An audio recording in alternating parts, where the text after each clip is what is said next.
Alright, so sometimes when we pass through some certain things in life, we try to reflect over those situations and try to see if there are possible solutions to see if it could, impact on those situations that we currently face. So this got me thinking seriously because corruption is not just a menace, but it is a cankerworm that has been eating Africa, especially Nigeria, deeply since the time our colonial masters were here, and even up to the time that we gained independence and we started running the affairs of our country individually. So if you have that reflections and it has been keeping you awake all night due to the kind of situations you find yourself all day, don't go anywhere. Stay with me.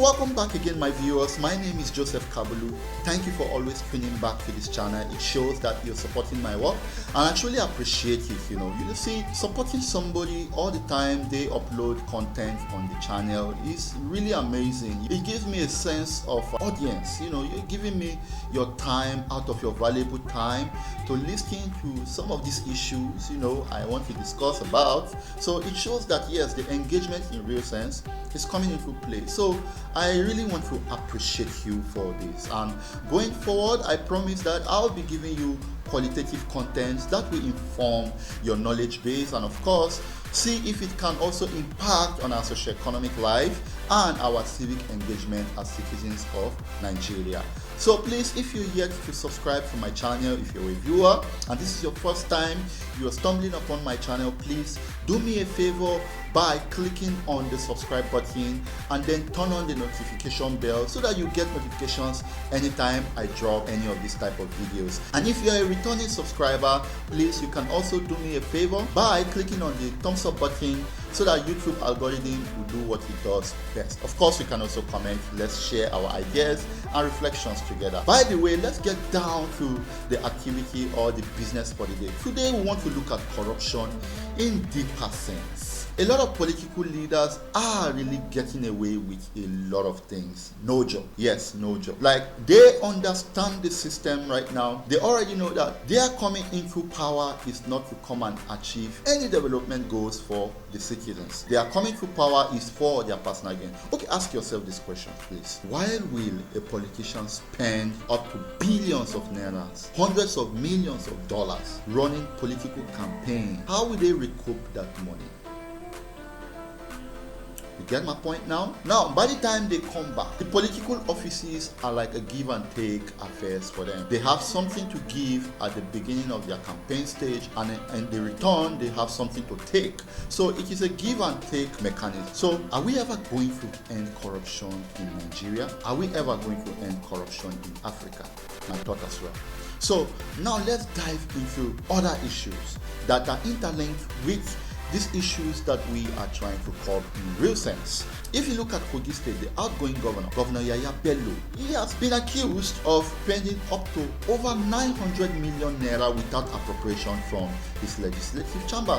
So why will a sitting governor or an outgoing governor think he can go away with it? Of course, you also know the answer. Our judiciary system, isn't it? Fine.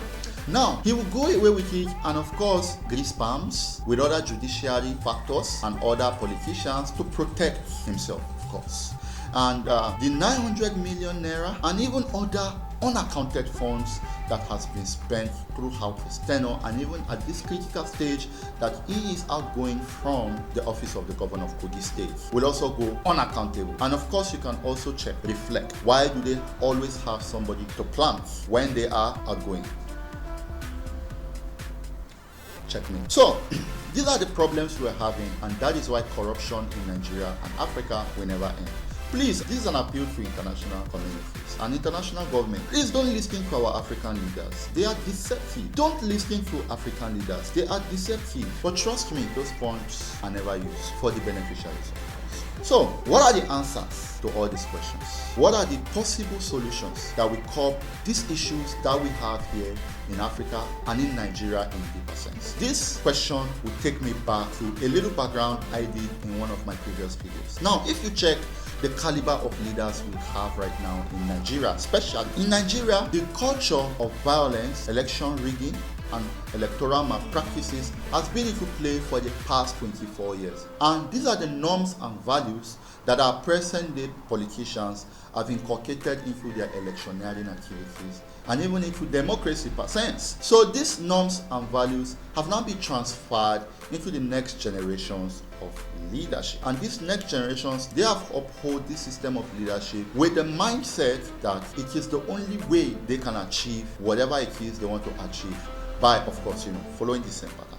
So, what are the solutions? Well, I see two basic things here. African nations and Nigeria especially, we need to start building serious behavioral change and serious sensitization and awareness all over Africa, changing the narrative and the mindsets of youth entirely. And of course, if you check what it costs to participate in governance, what it costs to participate in political affairs, you'll discover that in Nigeria it is very, very cost effective. The last election, we have the APC selling presidential nomination forms for over 100 million naira, which Nigerian you can afford such type of none, I guess. We also have the opposition party setting party nomination forms for 50 million naira, 20 million naira. They are all in millions. No Nigerian youth, no average Nigerian youth can participate. That is the barrier. So, no Nigerian youth can even afford running even a mosquito campaign. So, the cost of governance is too overwhelming. So, what are the solutions? Nigerian youths, let me start with you. The first solution is coming up with a youth-led political party.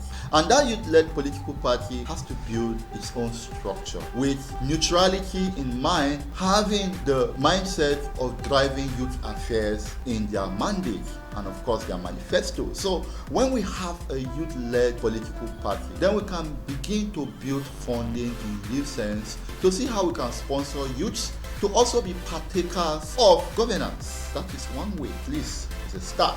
So if we begin to have that into play, I believe that we'll begin to have youths showing their faces all over the political affairs of Nigeria. And I feel it is also adaptable to other African nations, right? So forming a youth-led political party is one we should have in mind for youths that are mindful of impacts and goals, for youths that have already undergone behavioral scrutiny, ascertaining the fact that they are coming into offices for change, actual change, not renewed hope as we were told, or change as we were also told some years back. So these are my reflections. These are the things that kept me awake for some time, and I feel it is very important I bring it up to this point for you, my community members, to let's discuss this. So I will appreciate your discussions on the comment section. Why not let's go there and air our views and let's see what are the demerits. Of course, this might not be the solution. It is just my own personal opinion, of course. So I'll be so curious to wait for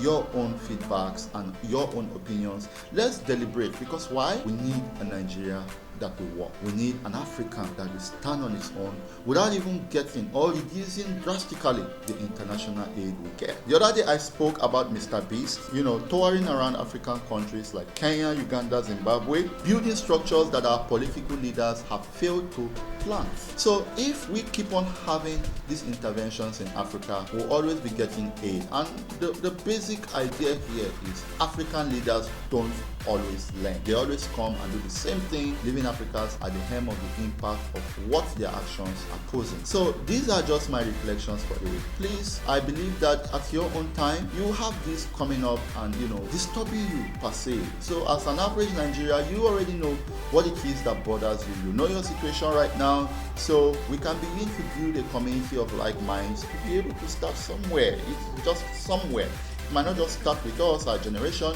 but it can start with our future generations and other generations after. So please, this is just my reflection for the day. So please, if you are here to like this video, please do so. I don't know if I've provided value in this video. Please give me a thumbs up button, and of course, if you're still yet to subscribe to this channel, this is a plea. Please subscribe to my channel, support what I do, and of course you can also share to your families, you can share to friends and colleagues. This will also boost the algorithm of my videos going far. YouTube keep on testing my contents to wider audiences, and I discovered that my audiences are not retaining watch hour. So please, you can watch this video to be able to see how you can get yourself informed and at the same time, support my movement. So until next time, thank you for tuning in again. I remain Joseph Kabulu. Bye.